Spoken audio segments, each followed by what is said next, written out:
This is hard to believe, but I was so nervous. Jack said, "You want me to come and stand with you?" Pastor Anita and I go way back. In 1960, I was a young teenager in Dover Foxcroft, working as a waitress in a little restaurant up there called the Dewdrop Inn.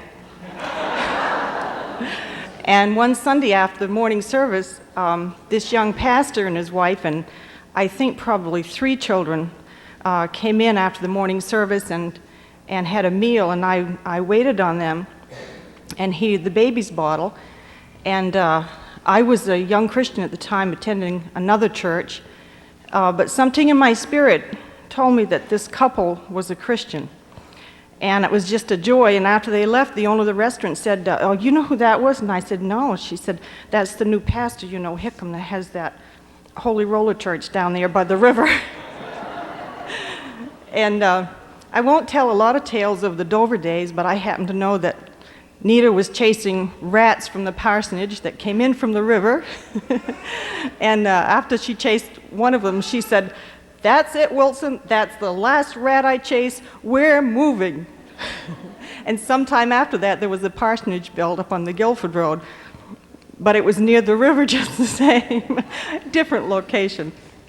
In 1970, Jack was pastoring a church in Dover Foxcroft, and we both received the baptism of the Holy Spirit. My daughter Ruth was around 4 at the time, and she was suffering from hay fever and severe allergies and was having to have shots and so forth. And we had a mutual friend of ours who suggested that, why don't you go to Waterville? There's a pastor down there who believes in healing, laying on of hands. And so he called up Pastor Hickam, and he said, "I'm sending a couple down with children, and a little girl is suffering from allergies." So we came down, and we were formally introduced to Pastor Anita, and I told him, "Man, you don't know it, but I knew you 10 years ago." And we've been through a lot together.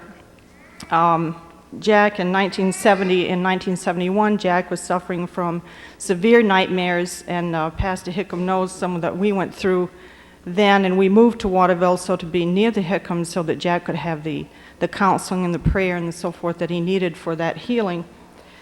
And then in the spring of 1972, I believe it was, there was a new church going up in Farmington. So one wet, soggy spring day, Pastor Hickam said to Jack, he said, "I'm going over and help that new pastor." He said, "He's building a church. Let's see what we can do to go over to help him." And I said, "Wait a minute, I'm coming too. I've got cabin fever. I got to get out of the house." So we went over, and I had on rubber boots up mid-thigh, and it was mud and wet and muck and everything. You know how it is when you're building a church that time of year.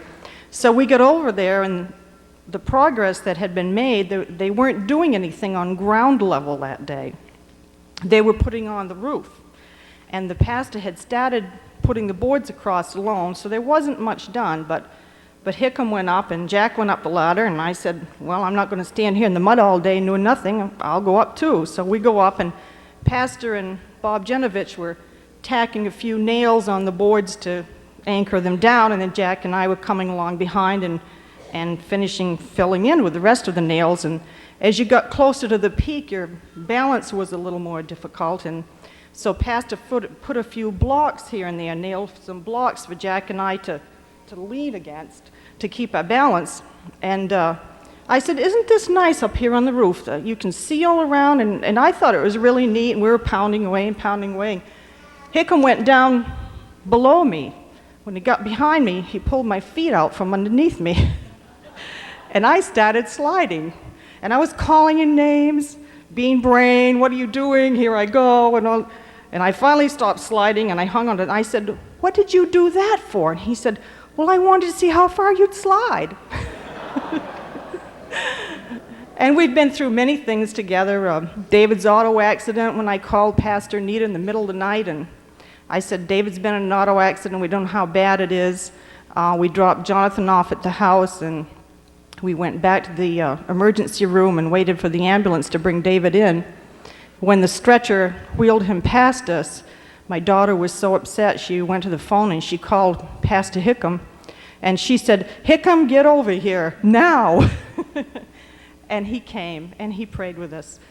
And there's been many things, and I just want to say, one thing from my heart about Pastor Hickam, that he is truly a man who practices what he preaches and teaches us to do the same. And I'm willing to release him to the Lord for whatever it is the Lord has planned for his future.